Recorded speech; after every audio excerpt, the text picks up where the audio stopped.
What's up? Welcome to another episode of the Tina Parker Show.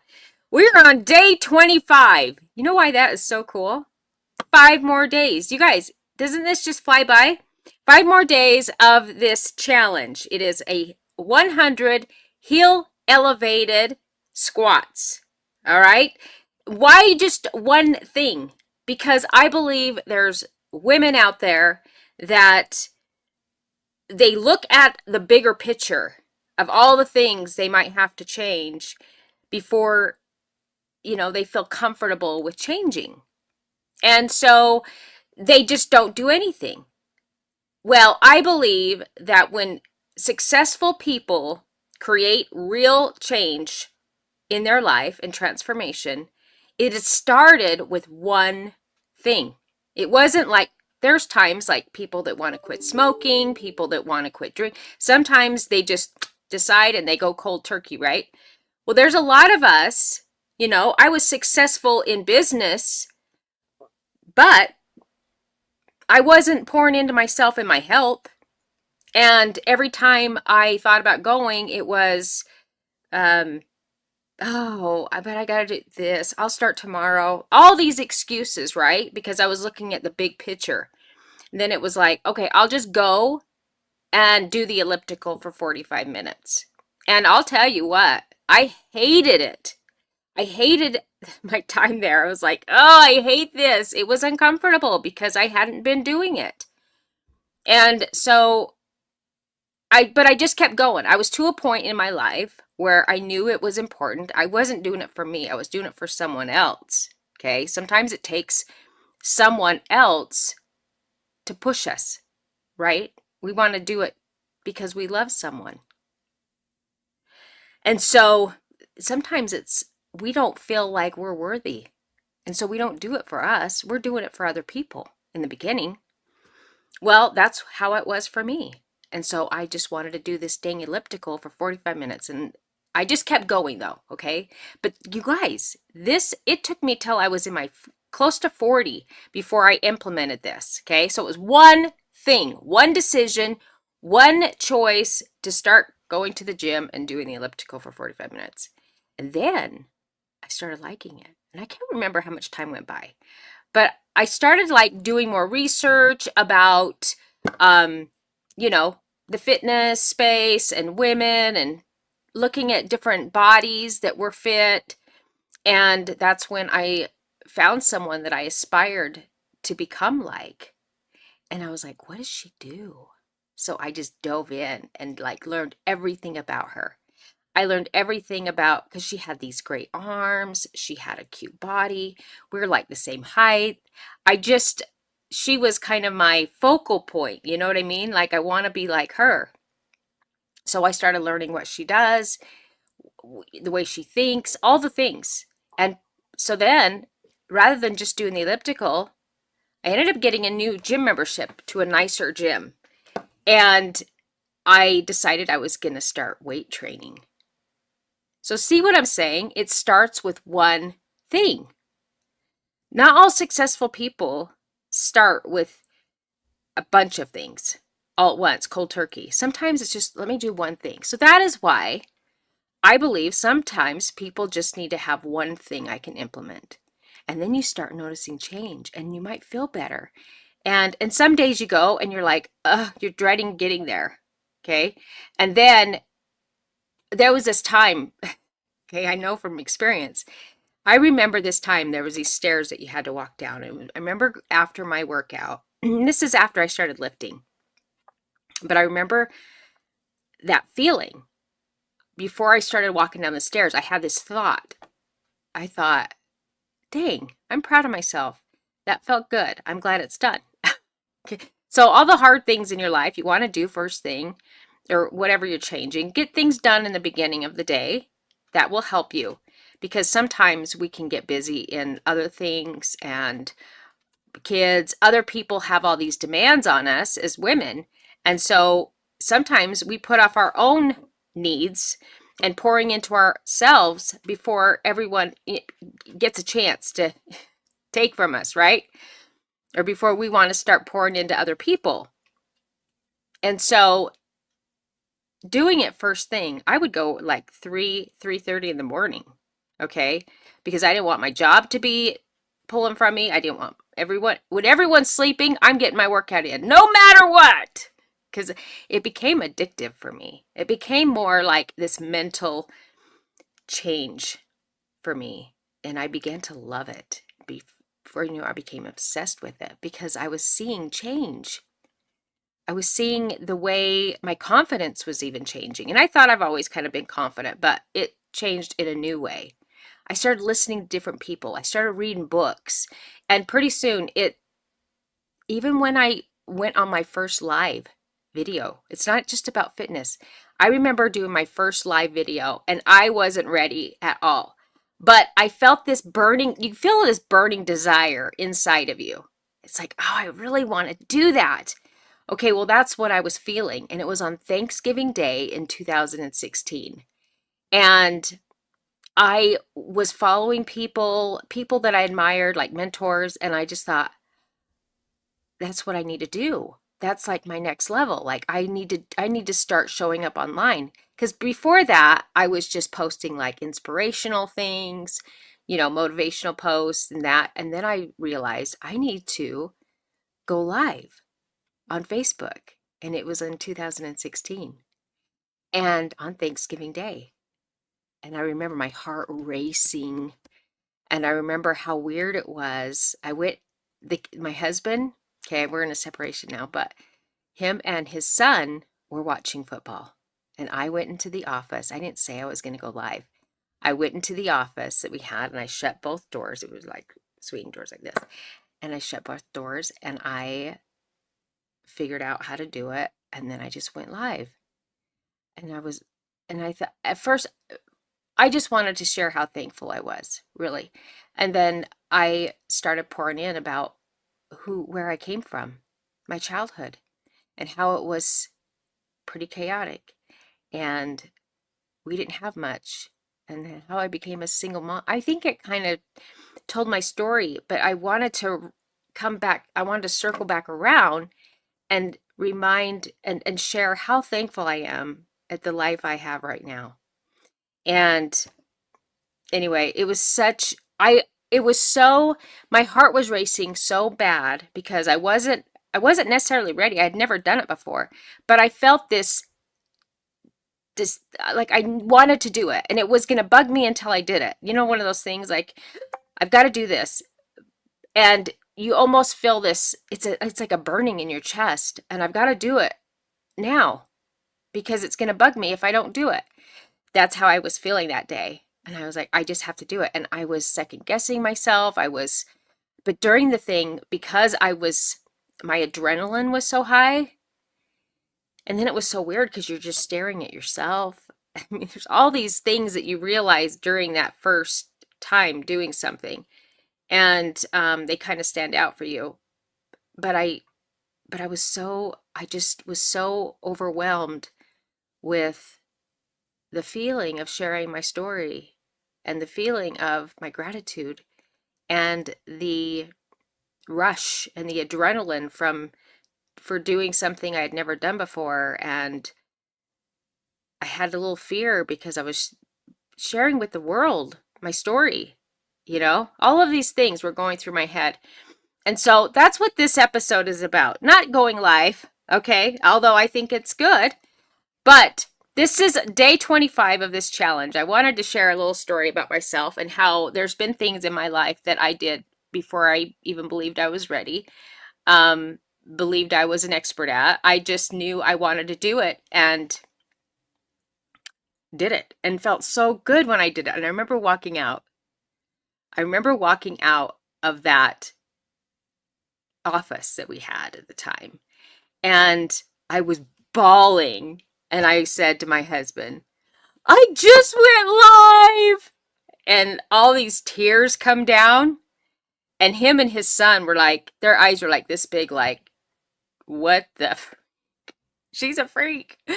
But I was so, like, the feeling was so powerful for me. It was like I was sharing my testimony or something. I don't know. But it felt really good. And that day was so beautiful.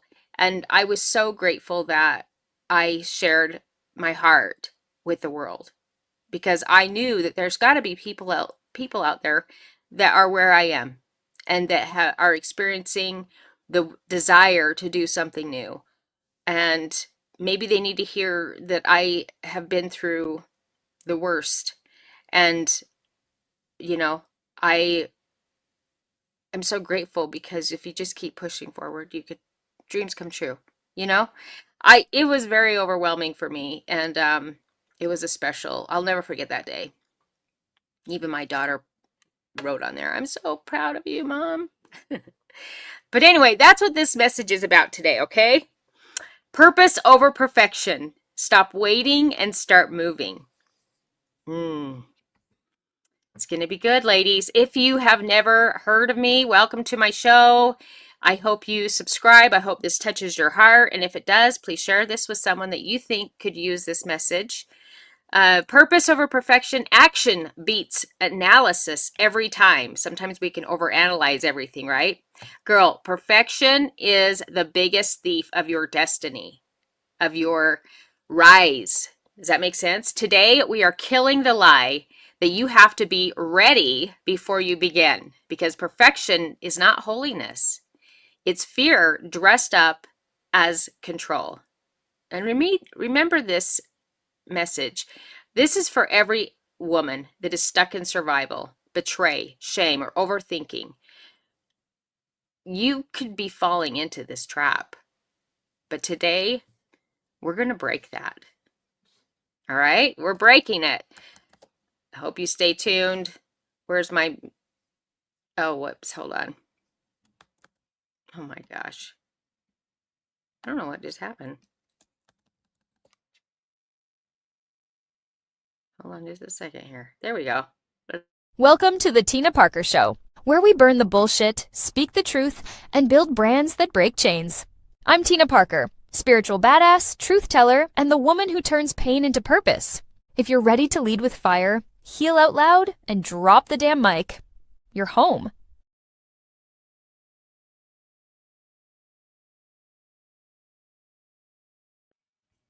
All right. Let's dive into this. The psychology of perfectionism.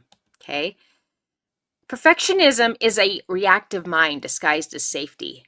So our mind naturally wants to keep us safe. And so we feel in the brain, we can tell ourselves, you're not good at this. You got to be perfect. That's the reactive mind, okay? It's trying to keep you safe. But I want you to know that everyone that's ever done anything big, they did something that wasn't perfect. It was the complete opposite of perfectionism. And I'm here to tell you I was one, okay? It's the fear of replaying old moments of embarrassment, failure, judgment, rejection, and convincing you to avoid taking action. Oh, it's the thief of our joy. The woman who won't go to the gym because she's afraid people will look at her. Okay, you might not be where you are. Well, guess what? I want to tell you that when I got in shape, I I remember looking at people that were overweight, and I thought, good for you. You know what? Good for you. You're here even though you don't feel your best. And I clapped for them, you know? The new business owner who won't post content until it's perfect. You guys, I have posted the most craziest things. My stuff is not perfect. I'm just being me. Okay? The mom who thinks she has it all, have to have it all together before she can grow. Perfection is a trauma response. Remember that. Every time you are holding back from doing something that you want to do, that you have a desire to do, and you're worried that it's not perfect, and that's holding you back, that is a trauma response. All right? And you gain more confidence by doing the things, even if you're in fear. Here's why action always beats analysis, okay? Thoughts don't change your life. Movement does. Movement creates this energy. Doing things even though we're in fear, all of these things, it really, this energy is attractive. And we attract the things we want when we start moving, even if we're in fear. It's energy, Okay? Success is built through messy action. Miracles are triggered through obedience and not overthinking. We just do it. I've shared my story. I've also quit my 9 to 5, scared, with in a corporate, role. Um, I didn't know everything I needed to know, but I just did it. A woman starting her fitness journey without the perfect routine. I just started it thinking I'll just do the elliptical for 45 minutes. That was all. And I remember I hated it every minute of it until I began to love it. A woman making content before she looks perfect. Look, I just came back from the gym. My hair's in a bun. Yeah, I did my lips red because sometimes I like to feel a little bit more bold. All right. A woman starting a business without knowing every detail. I want to tell you something that Yahweh, which is God, our creator, multiplies movement, not hesitation. So that's why I say, like, movement, it is attractive. It attracts things to us. It's an energy. Do you get it? Like a magnet. All right, so here's where the identity shift happens. Purpose first, confidence later. You think when you see people that they just started out confident? No. It started because they did stuff in fear.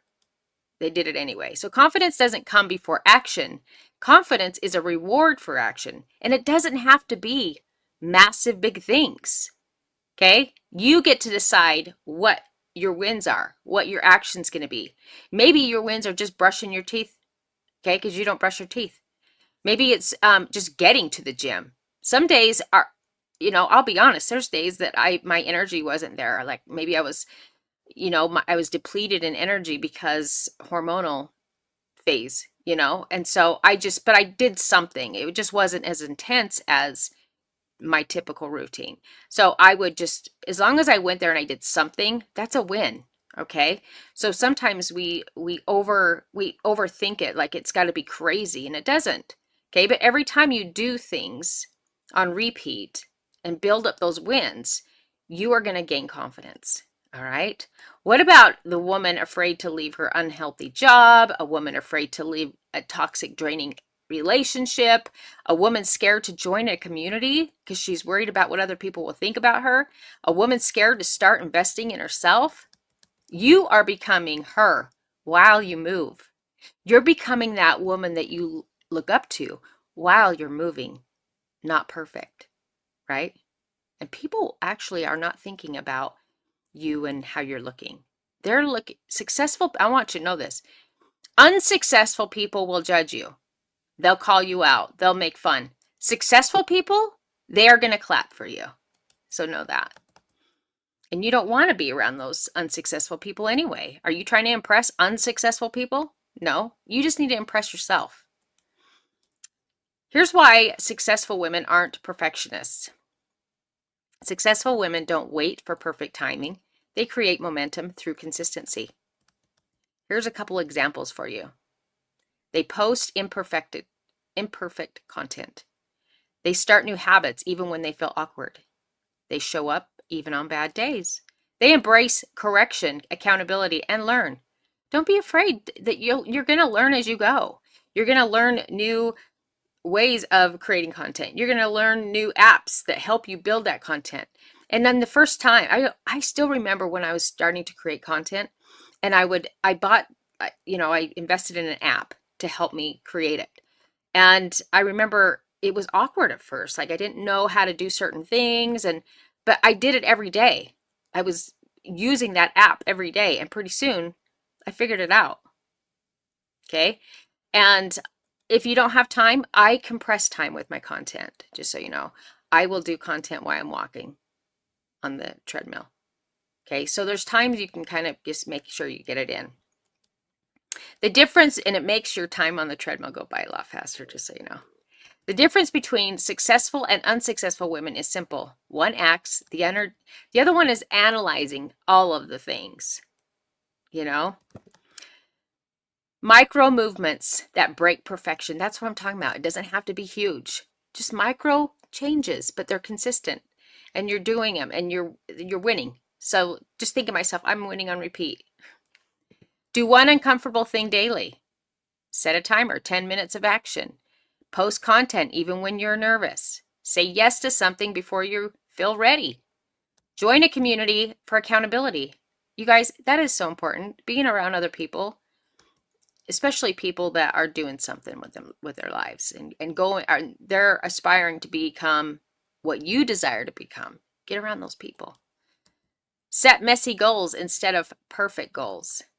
You don't win because you were perfect. You win because you were in motion. And in closing, I want to say perfection is going to keep you small. Purpose is calling you forward. Choose movement, choose courage, choose obedience. I'm going to tell you something about this whole movement thing. In the car business, because this I related, I was like, oh my gosh, that is crazy how that works. If you're at a dealership, okay, ladies, or if a guy happens to watch this and you're at a dealership, there are times when car sales seem slow, okay? But the guys will go out, and girls, and they'll go and move, they'll shuffle and realign the vehicles. Okay, that movement of moving these vehicles and setting them up in a different way or just kind of mixing things up. Okay, that movement it brings customers. It's incredibly cool when you learn how movement attracts the things you want. So they go out and they create movement on that lot, that car lot, right? And always sales pick up. It's cool how that happens. That's the same thing with everything else, all right? So, and if you want women who will walk with you, push you, challenge you, and check you, join the Women of Action Academy, okay? It's a online free community. It's on the school platform. Join it, it's free because your purpose deserves momentum. And I thank you for joining me today. If this touched you, don't forget to subscribe and share this with someone that you think could use this message today. Have an incredible Sunday. Bye.